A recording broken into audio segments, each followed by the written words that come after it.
Take my hand. I'll lead you into death. By a Whisper in the Shadows, on AO3. Episode 4. Chapter 4. Shitty Hair was staring at Katsuki like a fucking gaping fish.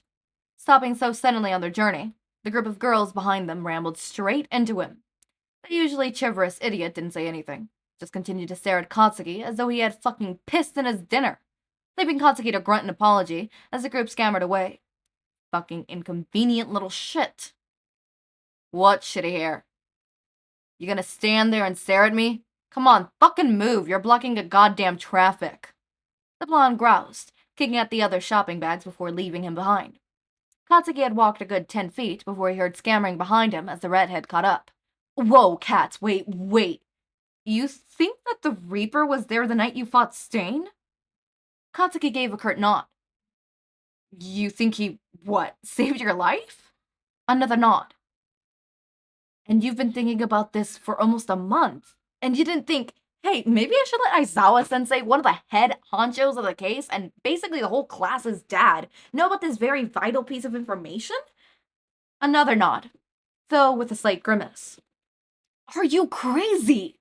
Shitty Hair shrieked right in the blonde's ear, earning another kick to his shopping load. Katsuki knew he messed up.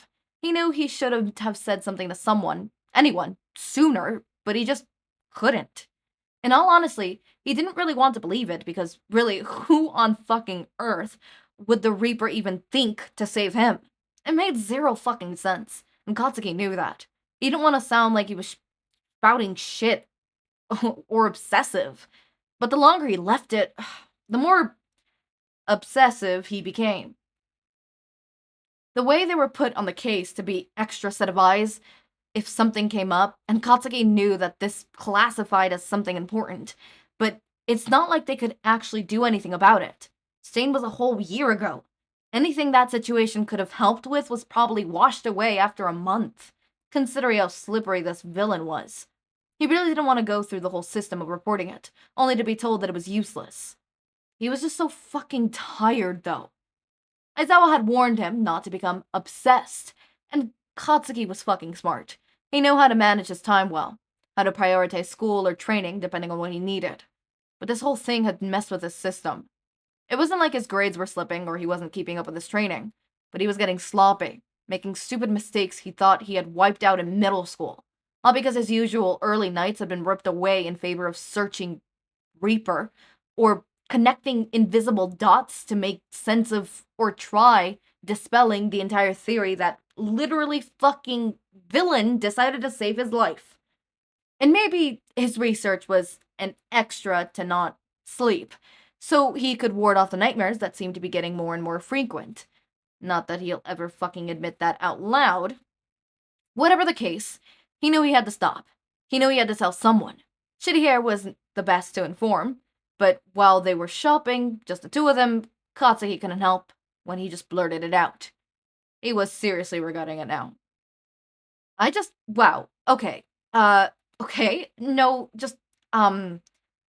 Katsuki raised his eyebrows at the internal and external fucking conflict his friends seemed to be going through.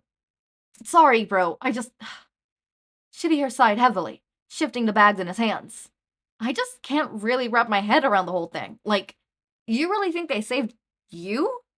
Katsuki rolled his eyes at his friend, the irritation of rolling off him in waves. No, Shitty Hair. It fucking made the whole thing up, ruined my sleep schedule, and became obsessed with a goddamn ghost because I felt like I could be a nice and fun little theory. He snarked, aiming another kick at the boy. He was seriously missing the use of his hands, and it was taking everything in him not to blast these goddamn groceries into oblivion, followed by the idiot next to him. Fucking of course I think they did it, moron. Okay, Kirishima exclaimed, jumping away from the volatile blonde's leg. I believe you, man, I do, just... He continued, drifting off. Katsuki let out a frustrated sigh. I know, it sounds insane. He breathes. Insane is one way to put it. I mean, highly dangerous assassin that we've been warned by our teacher, who is terrified of them, might I add. We've been warned that they will kill on sight, and without fail, just happens to save a random first-year hero student from being, colded by another highly dangerous serial killer? Yeah, I would say that sounds pretty insane, bro. He laughed, though Katsuki could see how worried the boy was. It still pissed him off. If you're gonna fucking make fun of it, I'm gonna fucking leave you behind, asshole. He growled, picking up his pace. No, dude, bro, wait, I'm sorry, okay? I'm not making fun. I know this is serious, okay? It's just a bit wild. He sighed. I know you're not making it up. You don't do that. I know you wouldn't be so high-strung on something you didn't think was really important, okay? Sorry. He said, smiling apologetically at Katsuki, who after a moment of petty silence, relented. It's whatever. He sighed. I get what you fucking mean anyways. I know it sounds like some made-up fantasy, and honestly, most of my research and observation was trying to prove it was wrong, because it doesn't make sense. But I just... fuck. I just can't stop thinking about it. Like, I know Ida couldn't move, and I know Todoroki... He could practically feel the idiot's eyes widen at the use of their classmates' real names. Was staring us, just as confused as I was. And I know I saw a shadow move that couldn't have been anyone that wasn't already there. Which really could all point to a random civilian or a fucking vigilante doing a nice fucking deed. But there's the fucking kicker. That one of Reaper's victims was found 3 blocks away the next day. It's all just so fucking frustrating. And I don't know what to do about it anymore. 'Cause let me tell you, I'm fucking exhausted. Kirishima let out another bracy laugh, nudging Katsuki with his shoulder. You look fucking exhausted, bro. He joked, earning an elbow to his ribs, though Katsuki cradled a smile of his own. Look, we just gotta tell Aizawa, right? You know we do. I know we do. And yeah, he's gonna get a little ticked off. You hid it for so long, but The redhead was abruptly cut off as someone barreled through the 2 boys behind, sprinting away. Hey, asshole! Katsuki shouted after him, only to stop the expression on the man's face. He looked horrified, running away like a bat out of hell. The weird part was he wasn't looking behind him. He was looking above him, to the surrounding rooftops as he ran.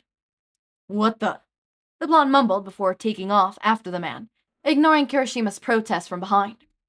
He slowly, significantly by the amount of other people on the streets that evening, as well as the groceries he was hunting with him. But this wasn't a serious villain attack. Aizawa would have his head if he lost the bag, as well as 19 animals he shared with a class. Katsuki lost sight of the man a few minutes, only to see him again much further away. He was fast, wherever he was, but Katsuki was a hero in training, and that man was definitely scared of something chasing him. Katsuki picked up the pace, running closer to the road to get past the crowds. He'd give a few glances to the roofs of the surrounding areas, but could see nothing alarming. When he looked back to the man he was pursuing, he barely noticed him turn to the side street. Katsuki grunted in effort, pushing onwards. When he got there, he slid to a halt. The man was nowhere to be seen.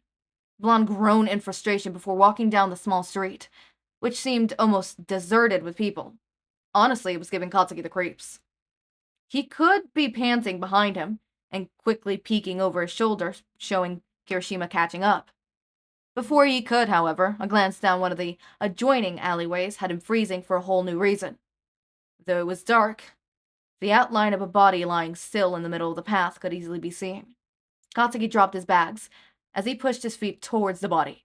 He sucked in a breath, feeling bile rise in his mouth. Lying in front of him was a man he had chased, eyes staring blankly with an arrow sticking out of his head and heart.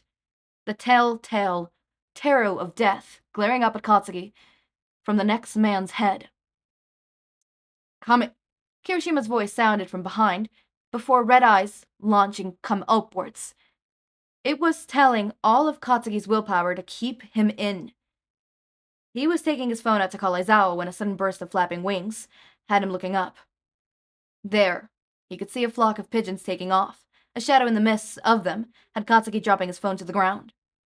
Reaper, he whispered before taking off after them. Katsuki! Came Kirishima's panicked shrieks behind him. But Katsuki didn't care. He had eyes on the bastard. He wasn't letting them go now. Fucking call Aizawa!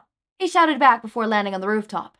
He took a quick moment to figure out his bearings before tailing the shadow jumping across the building tops. Okay, I know I cut it more smaller than I would have wanted to. But you see, I'm on a time crunch. So fuck me.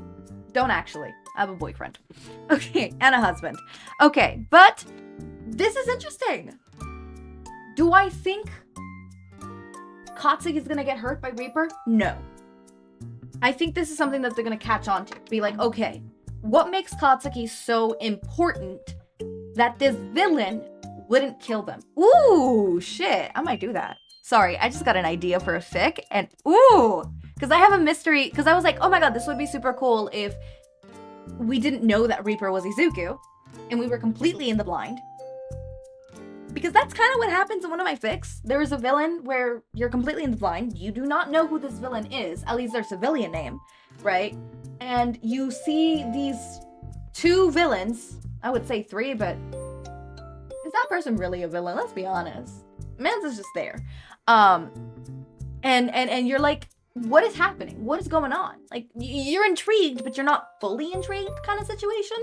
Well, yeah, you're intrigued because you don't know, but like, I was like, okay, I need to place out hints for those who actually want to figure out who this person is, right? And if you figure it out, you figured it out. If you don't, you don't, right?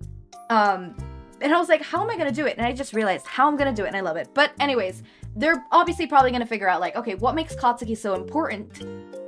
Because Katsuki's one of the only two people, there's only two people who survived seeing the Reaper. One of which had a quirk allowing him to escape. Katsuki just got to escape, not once, twice. Twice.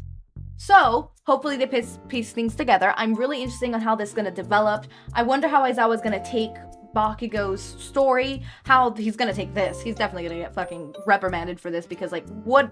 Aizawa's going to be like, what did I tell you? I told you. I'm petrified of this person. I told you not to chase after them, and what the fuck do you do? So, I'm really excited to see that. I'm super stoked. Okay. As always, my raindrops, make sure to eat, sleep, drink water, take your meds. Have a wonderful day or night. Link to my Discord server and socials are down in the description. Subscribe to see more of my content, and thank you so much for watching.